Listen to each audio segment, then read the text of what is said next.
নমস্কার, discovering education for basics চ্যানেলে আজকে আমরা যে বিষয়টি নিয়ে আলোচনা করব সে বিষয়টি হলো বায়োস্ফিয়ার।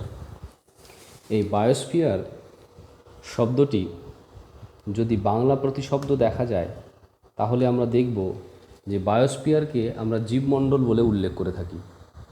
তাহলে এই যে জীবমণ্ডল, এই জীবমণ্ডল কী সে সম্পর্কে আমরা সংক্ষেপে বুঝে নেব প্রথমে, বা একটি প্রাথমিক ধারণা আমরা গঠন করে নেব।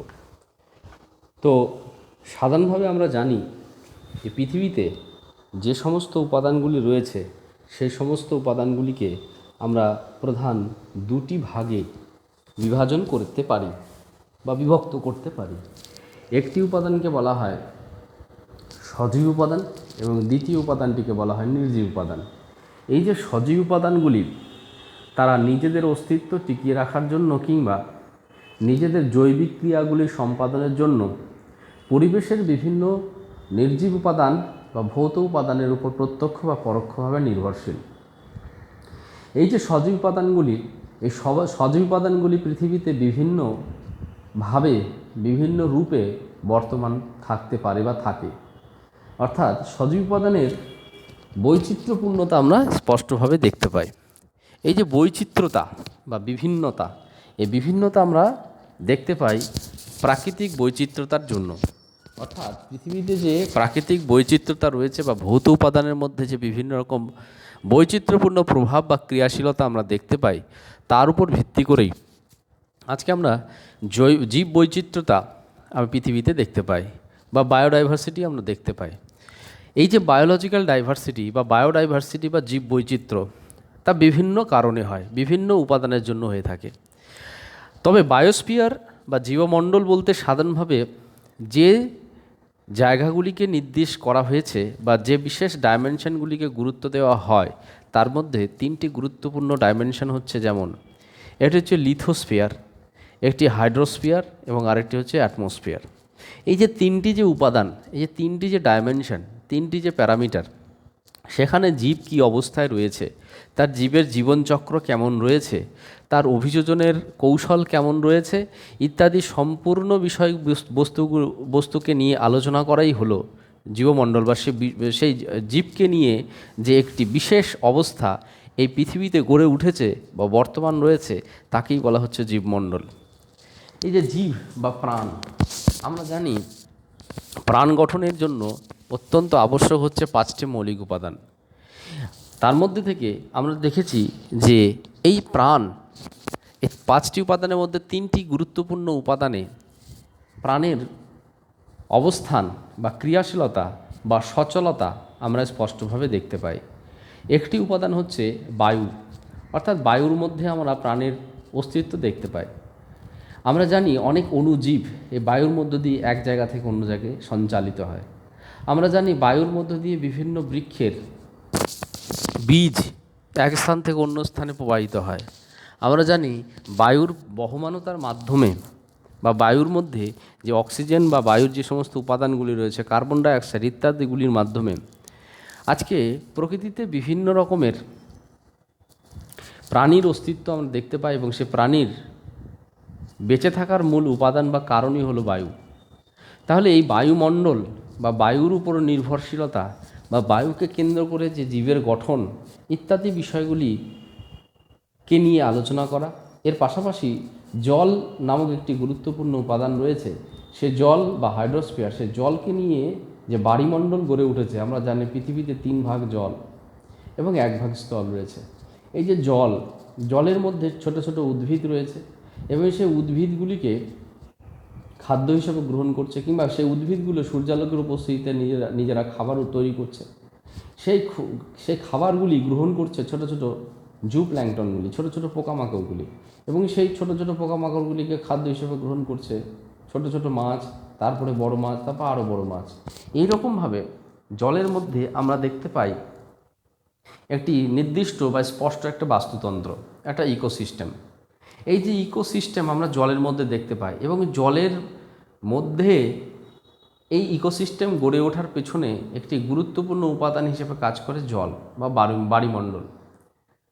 তাহলে এই যে জীবমণ্ডল এর আলোচ্য বিষয়ের মধ্যে যেমন একটি আমরা আলোচনা করলাম বায়ুমণ্ডল, আরেকটি হচ্ছে বায়ুমণ্ডল। বায়ুমণ্ডল বা বাতাস সংক্রান্ত যে বিষয়গুলি একই রকমভাবে, বা অক্সিজেন বা কার্বন ডাইঅক্সাইড সংক্রান্ত বিষয়গুলি একই রকমভাবে জল, বায়ু, জলকে কেন্দ্র করে যে বিশেষ অবস্থা বা যে বিশেষ স্তরটি আমরা পৃথিবীতে দেখতে পাই সেটি হচ্ছে বায়ুমণ্ডল। এবং সবথেকে বড় আরেকটি জিনিস যেটি রয়েছে, পৃথিবীর উপরিপৃষ্ঠে যে শক্ত যে উপাদান আমরা দেখতে পাই, যেটিকে আমরা মাটি বলি বা স্থলভাগ বলে থাকি, সেখানেই কিন্তু আমরা দেখতে পাই মাটির মধ্যেও বিভিন্ন রকমের প্রাণের অস্তিত্ব। এখানে রয়েছে উদ্ভিদ, বৈচিত্র্যপূর্ণ উদ্ভিদ রয়েছে, এখানে রয়েছে বৈচিত্র্যপূর্ণ প্রাণী। আবহাওয়া জলবায়ুর তারতম্যের জন্য এই ভূখণ্ডে বা ভৌগোলিক ভাগে বিভিন্ন রকমের প্রাণীর অস্তিত্ব আমরা স্পষ্টভাবে দেখতে পাই। তাহলে এবার যদি সামগ্রিকভাবে আমরা বলতে চাই যে বায়োস্ফিয়ারটা কী, তাহলে বায়োস্ফিয়ার হচ্ছে জল, মাটি, বাতাস। এই যে জল, মাটি, বাতাস, এই তিনটি যে গুরুত্বপূর্ণ জায়গা, তিনটি যে গুরুত্বপূর্ণ উপাদান, সেখানে যে প্রাণের অস্তিত্ব, সে প্রাণকে নিয়ে পৃথিবীতে যে বিশেষ একটি সজীব উপাদানকে নিয়ে পৃথিবীতে যে একটি বিশেষ অবস্থা বা পরিমণ্ডল গড়ে উঠেছে, সে পরিমণ্ডল বা অবস্থাকে সাধারণভাবে জীববিজ্ঞানের পরিভাষায় বা ভূগোলের আলোচনায় বা ভৌগোলিক আলোচনার পরিভাষায় এখানে বলা হয় জীবমণ্ডল বা বায়োস্ফিয়ার। এরপরে আমরা টেকনিক্যালি বিষয়গুলি সম্পর্কে আমরা জেনে নেব। ফরাসি biologist JB Lamarck and Austrian geologist sauce এই শব্দটা প্রথম ব্যবহার করেছেন। বায়োস্ফিয়ার শব্দটিকে এনারা দুইজন যৌথভাবে ব্যবহার করেছেন। আমরা অলরেডি এই বিষয়টি নিয়ে আলোচনা করেছি যে বায়োস্ফিয়ারের মধ্যে তিনটি গুরুত্বপূর্ণ ডাইমেনশন রয়েছে। একটি হচ্ছে অ্যাটমসফিয়ার, একটি হচ্ছে লিথোস্ফিয়ার, আর একটি হচ্ছে হাইড্রোস্ফিয়ার। অর্থাৎ প্রাণ ধারণ করার জন্য যে মৌলিক যে উপাদানগুলি, তার মধ্যে তিনটি মৌলিক উপাদানকে কেন্দ্র করে, মাটিকে কেন্দ্র করে গড়ে উঠেছে লিথোস্ফিয়ার, বায়ুকে কেন্দ্র করে গড়ে উঠেছে অ্যাটমসফিয়ার, একই রকমভাবে জলকে কেন্দ্র করে গড়ে উঠেছে হাইড্রোস্ফিয়ার। তাহলে বায়ু, জল এবং মাটি এই তিনটি মৌলিক উপাদান যেখানে আমরা দেখতে পাই প্রাণের সন্ধান, আমরা যেখানে দেখতে পাই প্রাণের বেড়ে ওঠা, আমরা যেখানে দেখতে পাই প্রাণের বিকাশ এবং বৃদ্ধি, এই যে প্রাণকে ধরে রাখা, প্রাণকে রক্ষণাবেক্ষণ করা এবং প্রাণকে কেন্দ্র করে একটি বিশেষ চক্রাবর্ত আমরা দেখতে পাই, যেটিকে আমরা ইকোসিস্টেম বলতে পারি। এই যে ইকোসিস্টেম বা চক্রাবর্ত আমরা ভূখণ্ডেও দেখতে পাই, একই রকমভাবে বায়ুমণ্ডলেও দেখতে পাই, পাশাপাশি হাইড্রোস্ফিয়ার বা জলমণ্ডলে বা বায়ুমণ্ডলেও আমরা দেখতে পাই। এখানে যে জীবের যে অস্তিত্ব বা জীবের যে বেঁচে থাকা, জীবের যে বৈচিত্র্যতা, জীবের যে বা প্রাণের যে একটি অবস্থান, সেই বিষয়গুলিকে নিয়ে আলোচনা করা হয়। যেখানে যে বিষয় বা যে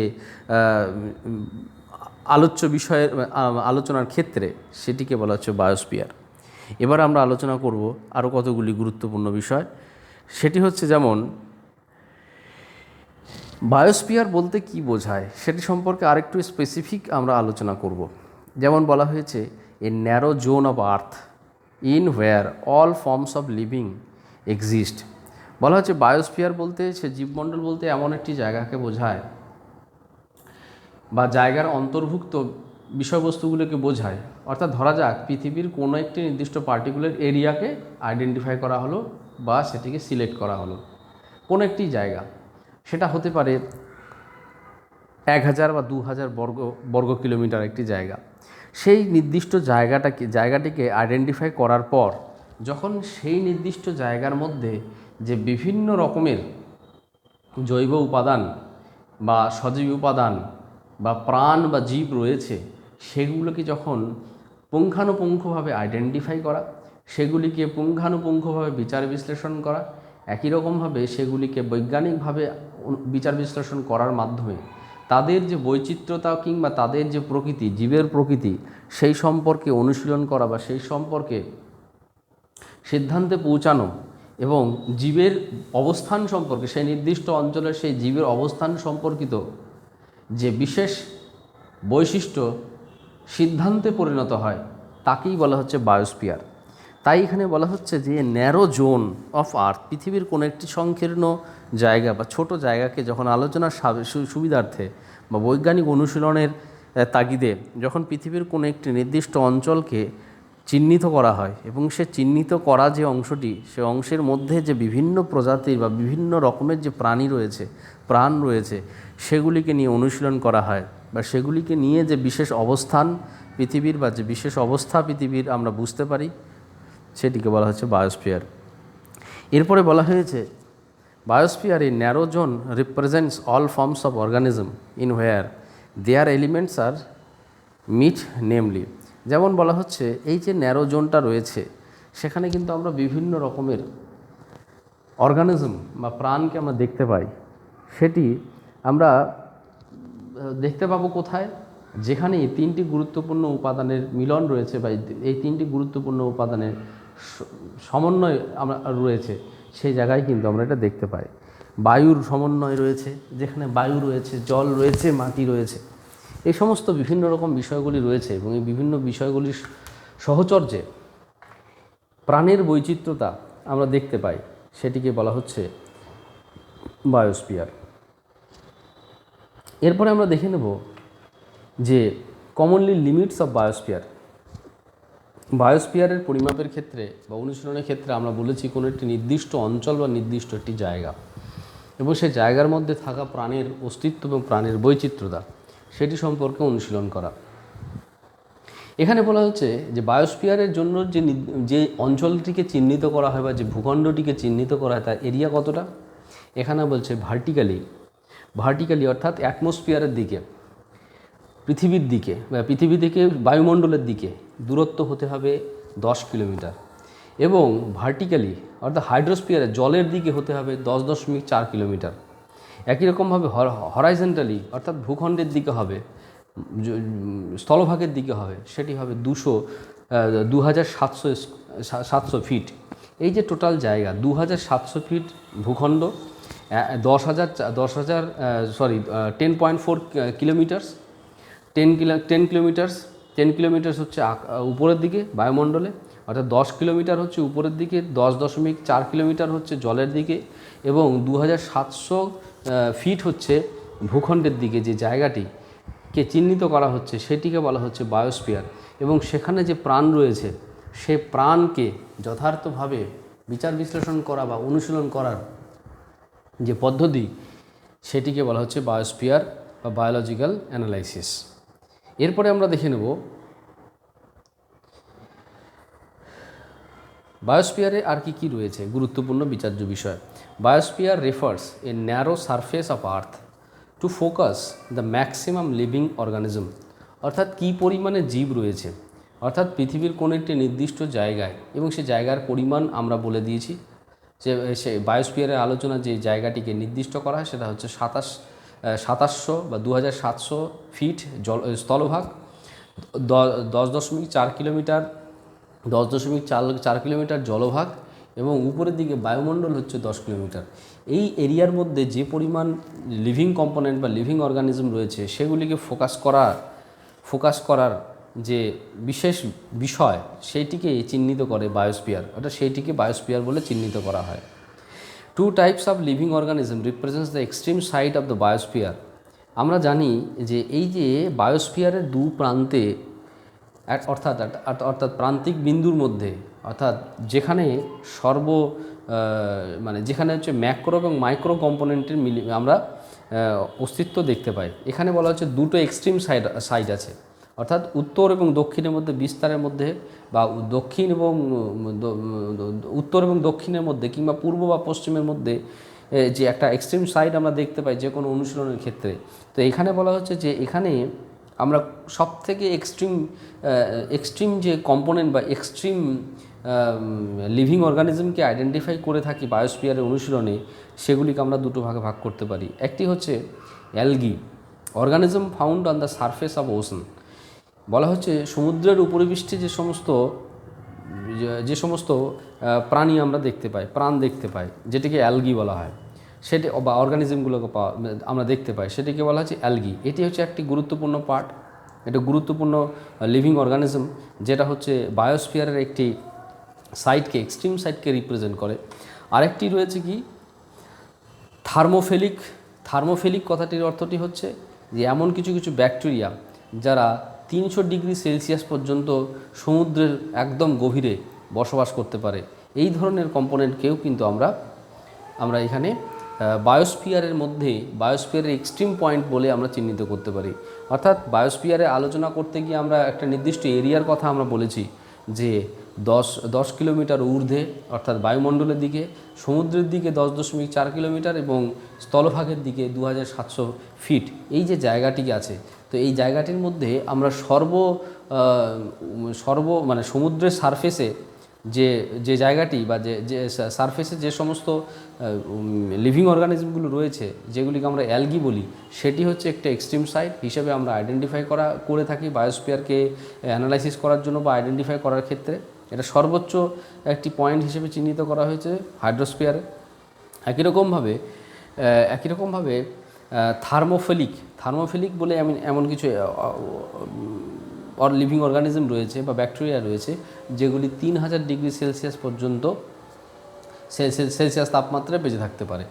সেই থার্মোফিলিক নামক যে অর্গানিজম এবং অ্যালগি নামক যে অর্গানিজম, এই অর্গানিজমগুলোকে দুটি এক্সট্রিম সাইড বা এক্সট্রিম পয়েন্ট হিসেবে ধরা যেতে পারে বা এক্সট্রিম আলোচ্য বিষয় হিসেবে ধরা যেতে পারে। এরপরে আমরা দেখে নেব যে কম্পোনেন্টস অফ বায়োস্ফিয়ারের কম্পোনেন্টগুলো কী কী রয়েছে। যেমন প্রথম বায়োস্ফিয়ারের কম্পোনেন্টটাকে বলছে অ্যাবায়োটিক কম্পোনেন্ট, ফিজিক্যাল আর ইনঅর্গানিক। এখানে ভৌত উপাদান বা অজৈব উপাদান যেগুলো রয়েছে, যেমন এখানে আমরা বিভিন্ন রকম নিউট্রিয়েন্টসের কথা বলে থাকি, যেমন বায়ু, জল, আকাশ, মাটি ইত্যাদিগুলো রয়েছে ফিজিক্যাল কম্পোনেন্ট। একই রকমভাবে ইনঅর্গানিক কম্পোনেন্টে যেমন বলা যেতে পারে, যেমন হচ্ছে নাইট্রোজেন, হাইড্রোজেন, এই সমস্ত যে সমস্ত উপাদানগুলি আছে, প্রোটিন, ভিটামিন, মিনারেলস ইত্যাদি যে সমস্ত কম্পোনেন্টগুলো রয়েছে, সেগুলোকে বলে থাকি আমরা ইনঅর্গানিক কম্পোনেন্ট। এই যে ইনঅর্গানিক কম্পোনেন্ট এবং হচ্ছে ফিজিক্যাল কম্পোনেন্ট, ভৌত উপাদান এবং অজৈব উপাদান, এই যে ভৌত উপাদান এবং অজৈব উপাদান, সেই উপাদানগুলিকে এখানে সাধারণভাবে বলা হয় অ্যাবায়োটিক কম্পোনেন্ট, যেটি হচ্ছে বায়োস্ফিয়ারের একটি গুরুত্বপূর্ণ আলোচ্য বিষয়। এরপরে রয়েছে বায়োটিক কম্পোনেন্ট, যেগুলো হচ্ছে অর্গানিক কম্পোনেন্ট। যেমন হচ্ছে প্রাণ, যেমন ছোটো ছোটো উদ্ভিদ হতে পারে, যেমন অ্যালগি হতে পারে, হ্যাঁ, থার্মোফিলিক এখানে যেমন আলোচনায় আমাদের উঠে এসেছে। একই রকমভাবে বিভিন্ন রকম ফ্লোরা, ফোনা, বিভিন্ন রকমের ছোট ছোট উদ্ভিদ, বড় বড় উদ্ভিদ, ছোট ছোট প্রাণী, বড় বড় প্রাণী, এই সমস্ত বিষয়গুলি যেখানে রয়েছে সেই সব কিছুকেই বলা হচ্ছে বায়োটিক কম্পোনেন্ট। তাহলে বায়োস্ফিয়ারের যে সমস্ত কম্পোনেন্ট, সেই কম্পোনেন্টগুলিকে আমরা দুটো ভাগে ভাগ করে থাকি, একটি হচ্ছে বায়োটিক কম্পোনেন্ট আর একটি অ্যাবায়োটিক কম্পোনেন্ট। এবং আরেকটি গুরুত্বপূর্ণ কম্পোনেন্ট রয়েছে এনার্জি বা শক্তি। যে শক্তি মূলত আমরা সূর্যালোক থেকে পেয়ে থাকি। আমরা জানি পৃথিবীতে সমস্ত শক্তির উৎস হচ্ছে সূর্য। এই যে সূর্য থেকে যে শক্তি আমরা পেয়ে থাকি, সেই শক্তি স্থিতিশক্তি রূপে, খাদ্য রূপে উদ্ভিদের মধ্যে বর্তমান থাকে, খাদ্য হিসেবে উদ্ভিদের মধ্যে বর্তমান থাকে। সেই স্থিতিশক্তি যখন প্রাণীর দেহে সঞ্চালিত হয়, তখন সেটি গতিশক্তিতে রূপান্তরিত হয়। এই যে এনার্জি হচ্ছে প্রত্যেকটি সজীব উপাদানকে এই পৃথিবীতে নিজেদের অস্তিত্ব টিকিয়ে রাখার জন্য অপরিহার্য ভূমিকা পালন করে থাকে বা গুরুত্বপূর্ণ ভূমিকা পালন করে থাকে বা সাহায্য করে নিজেদের অস্তিত্ব টিকিয়ে রাখতে। তাহলে এনার্জি আর একটি গুরুত্বপূর্ণ কম্পোনেন্ট। তাহলে বায়োস্ফিয়ারে যে সমস্ত কম্পোনেন্টগুলো নিয়ে আলোচনা করা হয়, তার মধ্যে থেকে আমরা দেখতে পাই যে মুখ্যত 3টি কম্পোনেন্ট আমরা দেখতে পাই। একটি হচ্ছে বায়োটিক কম্পোনেন্ট, জৈব যে সমস্ত উপাদানগুলি, যেমন উদ্ভিদ, প্রাণী, ছোটো ছোটো অণুজীব, এগুলোকে বলা হচ্ছে বায়োটিক কম্পোনেন্ট হিসেবে বলা হচ্ছে। অ্যাবায়োটিক কম্পোনেন্টের মধ্যে আমরা বলে দিয়েছি ভৌত উপাদান বা ইনঅর্গানিক কম্পোনেন্ট, ফিজিক্যাল কম্পোনেন্ট বা ইনঅর্গানিক কম্পোনেন্ট, যেগুলির মধ্যে আমরা দেখেছি বা উল্লেখ করেছি, যেটি হচ্ছে বায়ু, জল, মাটি, এই সমস্ত সূর্যালোক, এই সমস্ত বিষয়গুলিকে বলা হচ্ছে ফিজিক্যাল কম্পোনেন্ট। একই রকমভাবে ইনঅর্গানিক কম্পোনেন্টের মধ্যে যেমন আমরা ধরে নিয়েছি, উল্লেখ করেছি, যেমন হাইড্রোজেন, অক্সিজেন, নাইট্রোজেন, হ্যাঁ, ভিটামিন, প্রোটিন, মিনারেলস, এই সমস্ত যেগুলো রয়েছে সেগুলো হচ্ছে ইনঅর্গানিক কম্পোনেন্ট। এরপরে যেটা সবথেকে গুরুত্বপূর্ণ যে কম্পোনেন্টের জন্য সজীব উপাদানগুলো নিজেদের অস্তিত্ব টিকিয়ে রাখে কিংবা নিজের জীবনচক্রকে পরিচালন করে, সেই গুরুত্বপূর্ণ কম্পোনেন্টই হচ্ছে এনার্জি। এই এনার্জি কম্পোনেন্ট, এই ইত্যাদি বিষয়গুলি কিন্তু বায়োস্ফিয়ারের আলোচনায় আমরা স্পষ্টভাবে দেখতে পাই। এরপরে আরও স্পেসিফিক্যালি আমরা জিনিসগুলো বলে নেব যে অ্যাবায়োটিক কম্পোনেন্ট কী কী। All living organism needs this components for survive. এখানে বলা হচ্ছে যে পৃথিবীতে যতগুলি সজীব উপাদান রয়েছে প্রত্যেকটি সজীব উপাদান বেঁচে থাকার জন্য তারা কিন্তু এই বিভিন্ন রকমের কম্পোনেন্ট যেগুলোকে বলা হচ্ছে অ্যাবায়োটিক কম্পোনেন্টগুলিকে গ্রহণ করে। যেমন আমরা বলেছি যে পৃথিবীতে সকল সৃষ্টির জন্য মুখ্য উপাদানই হচ্ছে 5টি উপাদান বা 5টি মহাভূত। ক্ষিতি অব তেজ মরুদ্গম, বায়ু, জল, মাটি, আকাশ এবং সূর্যালোক বা আগুন। এই যে 5টি গুরুত্বপূর্ণ কম্পোনেন্ট, এই 5টি গুরুত্বপূর্ণ কম্পোনেন্টের সমন্বয়েই কিন্তু পৃথিবীতে সকল রকমের সজীব উপাদানের সৃষ্টি। তাই বলা হয় যে এই যে সজীব উপাদান, প্রত্যেকটি সজীব উপাদান নিজেদের অস্তিত্বকে টিকিয়ে রাখার জন্য, নিজেদের অ্যাডজাস্টমেন্ট পাওয়ারটাকে বিল্ড করার জন্য, হ্যাঁ, সারভাইভ করার জন্য কিন্তু এই ফিজিক্যাল কম্পোনেন্টের ওপর সম্পূর্ণভাবে নির্ভরশীল। এবং একই রকমভাবে আরেকটি গুরুত্বপূর্ণ কম্পোনেন্টের কথা বলা হয় যে কম্পোনেন্টগুলির ওপরে এই প্রত্যেকটি উপাদান নির্ভরশীল, সেটা হচ্ছে ইনঅর্গানিক কম্পোনেন্ট। ইনঅর্গানিক কম্পোনেন্টগুলো হচ্ছে অ্যাকচুয়ালি গঠনমূলক, দেহ গঠন বা বৃদ্ধি এবং বিকাশের ক্ষেত্রে সম্পূর্ণভাবে গুরুত্বপূর্ণ ভূমিকা পালন করে।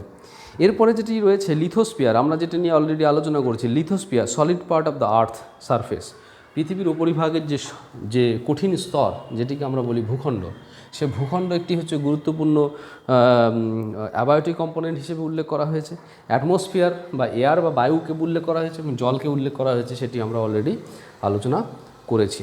এরপরে আমরা দেখব বায়োটিক কম্পোনেন্টের মধ্যে যেগুলো অলরেডি আমাদের আলোচনা হয়েছে, উদ্ভিদ, প্রাণী এবং ছোট ছোট অণুজীব, এগুলি হচ্ছে বায়োটিক কম্পোনেন্টের অন্তর্ভুক্ত বিবেচ্য বিষয়। অর্থাৎ এই বায়োটিক কম্পোনেন্টগুলো বায়োস্ফিয়ারের একটি গুরুত্বপূর্ণ প্যারামিটার হিসেবে চিহ্নিত করা হয়েছে। এই বায়োটিক কম্পোনেন্টগুলি বায়োস্ফিয়ার বা বায়োডাইভার্সিটি ক্রিয়েট করার ক্ষেত্রে বা বায়োডাইভার্সিটিকে রিপ্রেজেন্ট করার ক্ষেত্রে বায়োটিক কম্পোনেন্টগুলি বিশেষ গুরুত্ব আমরা দেখতে পাই। এরপরে রয়েছে এই বায়োটিক কম্পোনেন্টগুলোকে যদি আরও স্পেসিফিক আলোচনা করা যায় তাহলে দেখা যাবে এরকম: plants an essential biotic components, primary producer of food by photosynthesis. Therefore, they are known as autotrophs, helps to cycling and recycling nutrients. এখানে যেমন বলা হচ্ছে উদ্ভিদ সম্পর্কে বলা হচ্ছে যে উদ্ভিদ যেহেতু বায়োস্ফিয়ার বা বায়োডাইভার্সিটি একটি গুরুত্বপূর্ণ রিপ্রেজেন্টেটিভ বা একটি গুরুত্বপূর্ণ ইউনিট, যা বায়োডাইভার্সিটি রিপ্রেজেন্ট করার ক্ষেত্রে বিশেষ ভূমিকা পালন করে। তো এই যে উদ্ভিদ হচ্ছে প্রাথমিক উৎপাদক। অর্থাৎ পৃথিবীতে যে সমস্ত প্রাণী রয়েছে সেই সমস্ত প্রাণীর যে খাদ্য সরবরাহ করার ক্ষেত্রে যে খাদ্য সরবরাহকারী যে ইউনিট, টার্মিনাল ইউনিট, সেটি হচ্ছে এই উদ্ভিদ বা প্ল্যান্টস। এই যে উদ্ভিদ বা প্ল্যান্টস হচ্ছে ফটোসিনথেসিস বা সূর্যালোকের উপস্থিতিতে যে সালোকসংশ্লেষ, এই সালোকসংশ্লেষ প্রক্রিয়ার মাধ্যমেই কিন্তু খাবার উৎপাদন করে বা খাদ্য উৎপাদন করে, এবং সেজন্য এটাকে বলা হচ্ছে প্রডিউসার। সালোকসংশ্লেষ প্রক্রিয়ার সাথে উদ্ভিদের একটা ঘনিষ্ঠ সম্পর্ক রয়েছে। অর্থাৎ উদ্ভিদ এই সালোকসংশ্লেষ প্রক্রিয়ার মাধ্যমে পৃথিবীতে যে সমস্ত প্রাণী রয়েছে সে প্রাণীর খাদ্য সরবরাহ করে থাকে। এখানে আবার বলা হয়েছে যে উদ্ভিদ নিজেদের সারভাইভ করার ক্ষেত্রে, নিজেদের অস্তিত্ব টিকিয়ে রাখার ক্ষেত্রে প্রয়োজনীয় যে খাবার, সেই খাবার কিন্তু তারা নিজেরা প্রডিউস করতে পারে। তারা কিন্তু সম্পূর্ণভাবে স্বনির্ভরশীল, তারা সম্পূর্ণভাবে নিজের উপর ভিত্তি করে, নিজের উৎপাদনশীলতার উপর ভিত্তি করে নিজেদের অস্তিত্বকে টিকিয়ে রাখতে পারে। সেই জন্য এদেরকে বলা হচ্ছে অটোট্রফস বলেও কিন্তু উদ্ভিদকে চিহ্নিত করা হয়। এবং এই উদ্ভিদই মূলত যে চক্রাকার এবং